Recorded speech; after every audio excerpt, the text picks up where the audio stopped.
Chicago Emergency Johnson. Hello. Talk to me. Who talks to me? Okay. Do you need the police, yes or no? Hello? I need the police over here. My wife got a knife on me on the bed right now. She has a knife Around my on throat. you? Yeah. So the knife is to your throat, but you, okay. What's your name? Yeah. And what's your wife's name? And what's your name? Michael Craig. Okay, Michael. All right, you called already. Would you get some officers out here? Yes. Make sure you answer any blocked or private numbers. The police are going to come. Your number? Yeah. Okay. Be looking out for the police, okay? All right. Okay, bye. And my kids up in here, they scared. How many kids you got? One right now, here at the house. The other one's going to school. Okay, got it. Be looking out for the police. Yeah, she got the knife around my neck right now. I can't move. If I move, she gonna kill me. Okay. We're sending the police. And I got the front door open. Tell the officers the door is open. The door is my open? My kids open the door. Yeah.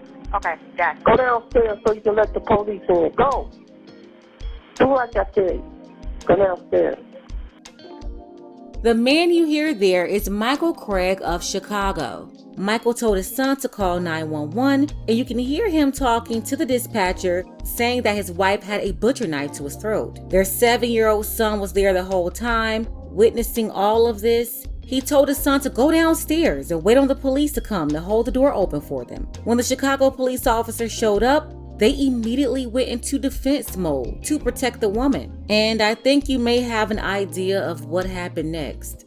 When I got this story, I couldn't believe that I haven't heard about it anywhere. This happened over a month ago, and there are a lot of reasons for that, which I'll get into in a minute. But Rogue Truth put me up on this and thought this was a very important story to get out there, and I would agree, because it seems to be a lot of covering up going on, and I don't like it. Before we get into this story, take a second to make sure that you are subscribed to the channel. Click the notification bell for updates. And if you're new, include new subscriber in your comment below, and I'm going to try my best to respond to all of you. Chicago, if you're from Chicago, let me know below. And also tell me if you heard about this story around the city. I really wanted to share the truth about this story, and it's still so much untold. I have much respect for the family, and my only purpose is to bring awareness to Michael's story. You know, maybe another father can be saved from a situation like this simply by being aware. The sad thing is, a lot of men are out here dealing with Cruellas. People laugh it off. They don't take it seriously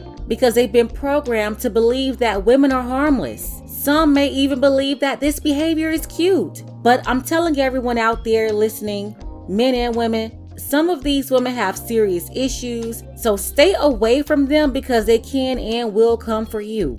It was about 7:30 in the morning on October 4th, 2021. 911 dispatch received this call. I need the police over here.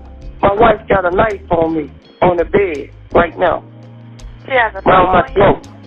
Yeah. It was 61-year-old Michael Craig.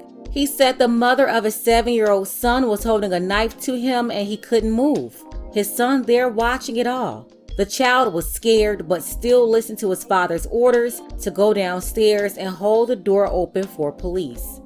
2 officers arrived on scene less than 10 minutes later. His son was there at the front of the building waiting on them. You could hear them asking the boy, "Does anyone have a knife? Who has a knife?"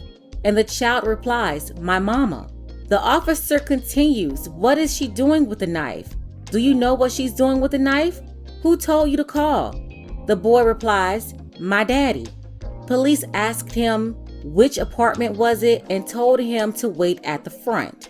You could hear Michael yelling for help, saying that she had a butcher knife to his back.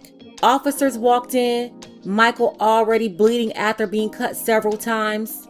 The officer had the taser in his left hand, the gun in his right. Michael was yelling in pain. She was poking him with the knife. But instead of shooting her, the officer shot Michael. That's when the officer picked up the knife, pulled the woman away from Michael, and said, "Are you okay?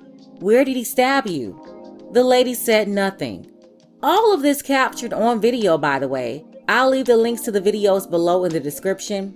But you have Michael here. He's having a DV situation. Cops are called. He told them the woman was the suspect. When they got there, the son confirmed that it was his mama with a knife, attempting to hurt his dad. Then you heard Michael say it again when they entered the apartment. All of that, and they still saw her as the victim? How?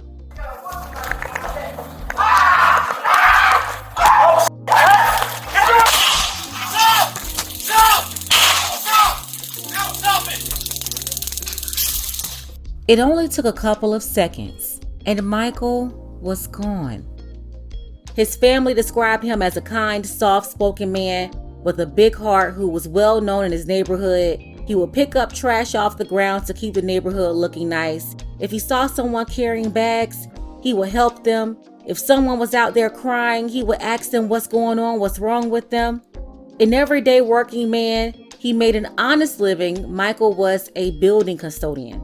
According to one of his family members, he and his wife had been married several years, and they had a previous incident where she stabbed him multiple times. Even after what she did to him before, Michael stayed with her because of their 7-year-old son. He wanted to keep their family together. As other officers and detectives arrived on scene, that's when the cover-up started. For starters, you may be wondering, where is the mugshot? Or what's the suspect's name? Well, this is why. I'll leave the link below to this document as well. You're looking at the original incident report from the Chicago Police Department. Victim Michael A. Craig, born in 1960, 61 years old, 5'6", 168 pounds.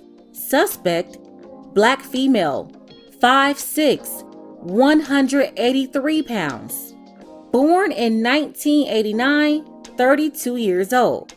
As you can see here, her name was covered up. They are protecting her identity, just like they protected her when they got to the apartment when she was the problem. Michael left out the house in a body bag while they transported this woman to the hospital who was already in good condition. Nothing wrong with her, just a woman who stabbed a man for the second time. Because remember, this isn't the first time she's done this, according to the family. Then get this, they did not take her to jail. They took her to a mental health facility. Meanwhile, you got all of these officers here. Here's a list of all of the officers and detectives on scene. You can also click the link below to get this too. By looking at this list, you can't really tell which officer it was. Officer Ricky Thompson, he's listed as the reporting officer. He's a black man. But if you look at the video, the officer who shot him was not black. So who was the officer? Well, his name is hiding in plain sight. Alberto Covarrubias. Here's another piece of the cover-up. In the report, Officer Alberto listed Michael A. Craig as the subject. I want to bring your attention to this part here. Was subject armed with a weapon? The officer checked yes. What weapon was it? He checked knife. Why would he write in his report that Michael A. Craig was armed with a knife when from the initial 911 call, you can hear it was his wife who had the knife? They also heard him say it on the scene, on the body cam. The little boy also told him that his mama had the knife, not his dad. But in this report, Officer Alberto, he lied and said that Michael had a knife. And the lies didn't stop here. He checked that Michael did not follow verbal direction. He checked that Michael was a threat. He checked physical attack with weapon. He also checked that Michael used force to cause death or great bodily harm. About Officer Alberto, he wasn't even supposed to be working with the Chicago Police Department. He had a case with the Chicago Police Board. They did an investigation on him in 2018, where the superintendent signed this document saying that he should be terminated. All of this comes from an incident about 2 years prior in 2016. The police board conducted this investigation. They said on Saturday, March 26, 2016, that Officer Alberto caused a disturbance. He got into it with another man, Guadalupe Morales, and the police had to be called on the police officer. Officers detained him when they arrived on scene. He threatened to kick the officer's A and was cursing at him, being combative. He also stole some of the officer's paperwork Because he was an officer, they originally put him in the front seat of the car instead of the back. His sergeant arrived on scene and gave him a direct order to submit to a breathalyzer as a part of their administrative investigation, and he refused. The sergeant reported that he was intoxicated, and Officer Alberto, he did not want to cooperate with the investigation. In their report, they found that he broke 8 rules, including disobedience of an order or directive, disrespect or maltreatment of any person while on or off duty, engaging in verbal and physical altercation with another person, and they cited that he broke this rule, intoxication on or off duty. All of this led to the superintendent recommending Officer Alberto's termination. A couple of years later, he's still there, shot Michael Craig in 2021, and attempted to cover it up by saying that Michael was the aggressor.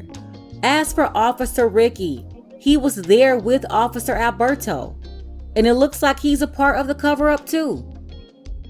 So you have this unidentified black woman, she's the suspect, but she's being treated like a victim, working in cahoots with these officers, and that's why the family had to hire a lawyer to hold them accountable. I would recommend criminal charges and conviction of Officer Alberto and the wife. Take her out of that mental facility and put her in jail. That's where she's supposed to be. She was a toxic woman. She had already stabbed Michael before, but he survived it. And if I knew Michael then, I would have told him to leave that Cruella alone. And I'm sure his family told him the same. But people, they think with their hearts. He wanted to keep his family together. You cannot have a family with a woman disrespecting you or stabbing you. We all see what happened here. The family that Michael thought he had is gone. And the 7-year-old, he is left alone without both parents. He's back at school, and I'm hoping they get counseling for him. Sending condolences to Michael Craig's whole family. I hope they continue to fight and hold these folks accountable. I'm gonna leave the links to all of the videos below if you want to see the full videos without any editing. No one has covered this story, so make sure that you share the original source. Share this video. Share the links below in the description, because everyone here is working to cover this story up. Thank you to Nuke and Dark Power. I appreciate you both for your support for this channel.